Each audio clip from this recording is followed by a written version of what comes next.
Chapter का नाम है पॉलिनोमियल्स। पॉलिनोमियल्स किससे बनते हैं? पॉलिनोमियल्स जो होते हैं वो बनते हैं अलजेब्रिक एक्सप्रेशन से। किससे बनते हैं? अलजेब्रिक एक्सप्रेशन से बनते। क्या आप लोगों को पता है कि अलजेब्रिक एक्सप्रेशन क्या होता है? अलजेब्रिक एक्सप्रेशन ना एक मैथमेटिकल स्टेटमेंट है, एक तरीके का। क्या है बच्चों? ये एक स्टेटमेंट है एक तरीके का। ये स्टेटमेंट बनता कैसे? ये स्टेटमेंट बनता है नंबर से, then mathematical operation, plus minus, addition, plus minus, multiplication and division, ये मैथमेटिकल ऑपरेशन है, एंड वेरिएबल से। अब इतना तो आप 9th में आ चुके हो, पढ़ चुके हो कि आपको पता होगा वेरिएबल्स क्या होते हैं। वेरिएबल्स को स्मॉल लेटर से डिनोट किया जाता है from A to Z. Sorry, मैंने एक्स टू जेड लिख दिया, from A to Z variable को डिनोट किया जाता है स्मॉल लेटर से। नंबर से मेरा मतलब है यहाँ पे कि रियल नंबर की मैं बात कर रही हूँ। रियल नंबर क्या होता है ये भी आपको पता होगा, ऐसा मैं मान के चल रही हूँ यहाँ पर कि आपको पता है। देन मैथमेटिकल ऑपरेशन यानी कि plus minus, multiplication and division, इन सभी को मिला जुला कर ना बच्चों एक स्टेटमेंट रेडी होता है। क्या होता है? एक स्टेटमेंट रेडी होता है। कैसा दिखता है ये स्टेटमेंट? तो देखो यहाँ पे एग्जाम्पल्स दिए हुए, ऐसा दिखता है कुछ। P cube minus 1/2 P square plus P, ये फर्स्ट स्टेटमेंट को देखो। ये किससे बना है? ये बना है वेरिएबल से। कौन सा वेरिएबल है इसमें? पी है, इसमें वेरिएबल पी है। मैथमेटिकल ऑपरेशन क्या है? देखो प्लस है, माइनस है, मल्टीप्लिकेशन भी दिया है जो दिख नहीं रहा है बट है, मल्टीप्लिकेशन है। तो एंड नंबर्स भी दिए हुए हैं, ठीक है। 1/2 क्या है? 1/2 एक फ्रैक्शन है, नंबर है, यहाँ पे रैशनल नंबर है एक तरीके का ये 1/2। तो variables, number and mathematical operation का यूज करके जब ये स्टेटमेंट बनता है ना, तो इसी को हम बोलते हैं अलजेब्रिक एक्सप्रेशन। अब अलजेब्रिक एक्सप्रेशन को हम पॉलिनोमियल्स कब बोलते हैं? यहाँ पे क्वेश्चन क्या बनता है कि अलजेब्रिक एक्सप्रेशन को पॉलिनोमियल कब बनते? तो जब किसी भी अलजेब्रिक एक्सप्रेशन का अगर वेरिएबल का पावर होल नंबर हो, देखो किसी भी अलजेब्रिक एक्सप्रेशन के वेरिएबल का पावर अगर होल नंबर हो तो उस अलजेब्रिक एक्सप्रेशन को हम पॉलिनोमियल बोलते हैं, और बोल सकते हैं मतलब, ठीक है। ये कंफर्म है, अगर किसी भी अलजेब्रिक एक्सप्रेशन के वेरिएबल का पावर होल नंबर होगा तभी हम क्या बोलेंगे? उस अलजेब्रिक एक्सप्रेशन को हम बोलेंगे कि ये क्या है? पॉलिनोमियल है। अगर पावर होल नंबर ना हो करके, जैसे माइनस में हुआ, इंटीजर हो गया, तो फिर क्या हो जाएगा? वो अलजेब्रिक एक्सप्रेशन पॉलिनोमियल नहीं होगा, ठीक है। तो एक स्टेटमेंट में आपको बोलती हूँ कि जितने भी अलजेब्रिक एक्सप्रेशन होते हैं, every algebraic expression need not to be a polynomial. जरूरी नहीं है कि सारे अलजेब्रिक एक्सप्रेशन पॉलिनोमियल हो, लेकिन सारे पॉलिनोमियल अलजेब्रिक एक्सप्रेशन होते हैं। अब कांस्टेंट पॉलिनोमियल क्या होते हैं?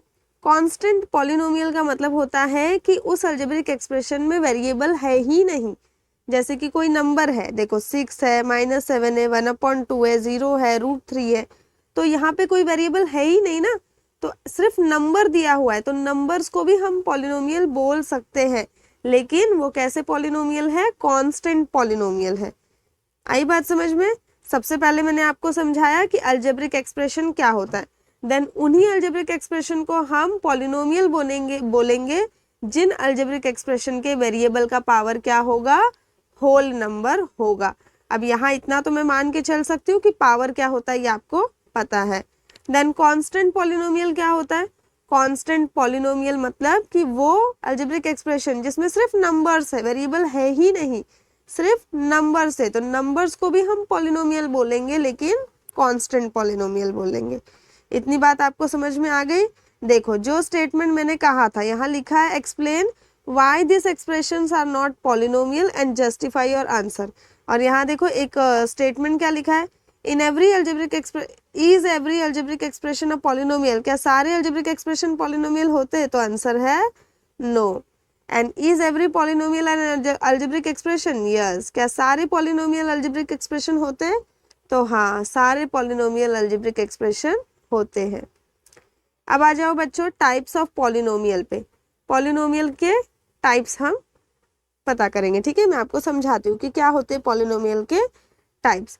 एक तो होता है नंबर ऑफ टर्म्स के बेसिस पे, नंबर ऑफ टर्म्स के बेसिस पे, इसके आगे मैं आपको बताऊंगी डिग्री के बेसिस पे। एक होता है नंबर ऑफ टर्म्स के बेसिस पे, दूसरा होता है डिग्री के बेसिस पे। तो यहाँ पे टर्म्स के बेसिस पे दिया है। अब आप बोलोगे टीचर टर्म्स का मतलब क्या होता है? तो अलजेब्रिक एक्सप्रेशन के अंदर ही टर्म्स छुपे हुए होते। कैसे पहचानोगे आप? प्लस और माइनस, ये जो दो साइन है, ये प्लस और माइनस, ये दो साइन आपको बताते हैं कि किसी भी अलजेब्रिक एक्सप्रेशन के अंदर कितने टर्म्स है। जैसे यहाँ पर देखो, यहाँ मैं इसको हाईलाइट कर देती हूँ, यहाँ पर इसको देखो, यहाँ पे एक माइनस का साइन दिया है, मैं इसको सर्कल कर देती हूँ। देखो माइनस का साइन दिया है और एक प्लस का साइन दिया है। तो माइनस और प्लस का जो साइन है वो अलजेब्रिक एक्सप्रेशन को सेपरेट कर देता है, सेपरेट कर देता है। देखो इसके सेपरेटेड पार्ट्स क्या है? 1/2y² minus 2y and plus 5। तो इसमें कितने टर्म्स हो गए? 1 2 3। कितने टर्म्स हो गए? 3 टर्म्स हो गए। तो प्लस एंड माइनस साइन हमें बताता है कि किसी भी अलजेब्रिक एक्सप्रेशन में कितने टर्म्स है। वो क्या करता है? प्लस एंड माइनस साइन अलग अलग पार्ट्स बना देता है अलजेब्रिक एक्सप्रेशन के, और फिर उन पार्ट्स को आप काउंट कर लो कि अगर इसमें अगर एक ही टर्म प्रेजेंट है किसी भी अलजेब्रिक एक्सप्रेशन में, तो हम उसको बोलते हैं मोनोमियल।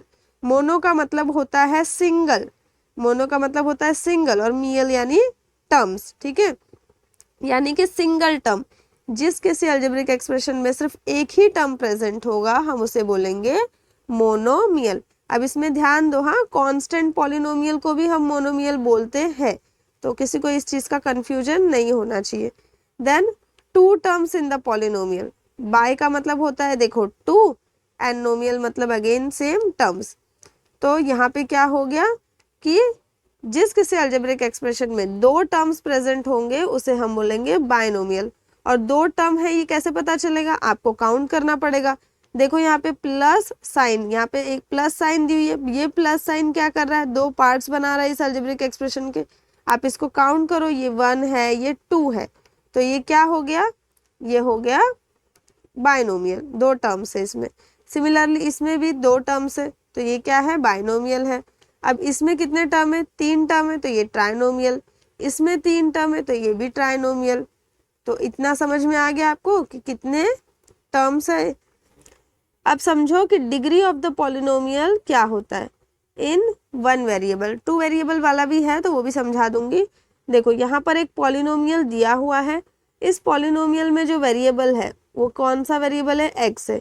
वेरिएबल एक्स का मैक्सिमम पावर, हाईएस्ट पावर क्या है? यहाँ पे वेरिएबल एक्स का हाईएस्ट पावर क्या है? 7 है। तो 7 है, इस वजह से क्या हो जाएगा? इस पॉलिनोमियल की डिग्री हो जाएगी 7। क्या हो जाएगी? इस पॉलिनोमियल की डिग्री 7 हो जाएगी। तो इससे क्या समझ में आता है आपको कि किसी भी पॉलिनोमियल में वेरिएबल का जो भी हाईएस्ट पावर होगा उसी हाईएस्ट पावर को हम क्या बोलेंगे? डिग्री बोलेंगे, ठीक है। अब यहाँ पे एक और एग्जाम्पल है, जब कांस्टेंट पॉलिनोमियल होगा, पॉलिनोमियल की बात हुई ना, लेकिन कांस्टेंट पॉलिनोमियल का डिग्री क्या होगा? देखो जब 10 लिखा है तो 10 को मैं 10 into 1 लिख सकती हूँ, एंड 10 और 1 को मैं क्या लिख सकती हूँ? x⁻0 लिख सकती हूँ, ठीक है। 1 को मैं लिख सकती हूँ x⁻0। तो therefore the degree of the polynomial 10 is क्या हो जाएगा? यहाँ पे वेरिएबल x का पावर क्या है? 0 है ना, तो इसकी डिग्री क्या हो जाएगी?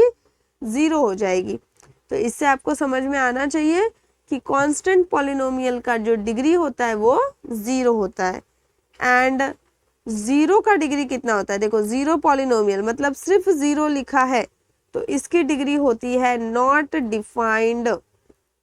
हालांकि 0 अपने आप में एक कांस्टेंट पॉलिनोमियल है बच्चों, 0 अपने आप में एक कांस्टेंट पॉलिनोमियल है, लेकिन अब इसके बाद अगर एक से ज़्यादा वेरिएबल्स प्रेजेंट है, एक से ज़्यादा वेरिएबल्स अगर प्रेजेंट है, जैसे ये वाला एग्जांपल देखो, यहाँ पे एक से ज़्यादा वेरिएबल है ना, तो जो भी मैक्सिमम, जो भी यहाँ पे हाईएस्ट पावर रहेगा वेरिएबल का, उनको हम ऐड कर देंगे। तो यहाँ पे देखो डिग्री ऑफ द पॉलिनोमियल 9 लिखा है। कैसे? यहाँ पे सबसे हाईएस्ट पावर किसका है? यहाँ पे ये वाले टर्म का है, तो m का पावर है यहाँ पे 3 और n का पावर है 6, तो 3 + 6 कर देंगे, कितना आया? 9 आया। वैसे ही 2+3 करके देखो, यहाँ पे 5 आ रहा है ना, और m का पावर 1 है, n का भी 1 है, तो 1+1 करके देखो कितना आ रहा है, 2 आ रहा है, तो सबसे हाईएस्ट पावर कितना है, 9 है, तो डिग्री क्या हो जाएगी, 9 हो जाएगी यहाँ पे। तो 2 वेरिएबल वाले में भी आपको समझ में आ गया, 1 वेरिएबल वाले में भी आपको समझ में आ गया। अब एक लास्ट बात आप देख लो यहाँ पे कि अगर किसी भी पॉलिनोमियल का डिग्री 1 है तो हम उसे बोलते हैं लीनियर पॉलिनोमियल। किसी भी पॉलिनोमियल का डिग्री 2 है, यानी कि मैक्सिमम हाईएस्ट पावर वेरिएबल का अगर 2 है तो उसे बोलेंगे क्वाड्रेटिक पॉलिनोमियल, और अगर डिग्री 3 है तो हम उसे बोलेंगे क्यूबिक पॉलिनोमियल। इस बात का आपको ध्यान रखना है। अब इसके बाद प्रैक्टिस सेट के क्वेश्चंस पे मैं आ जाती हूँ।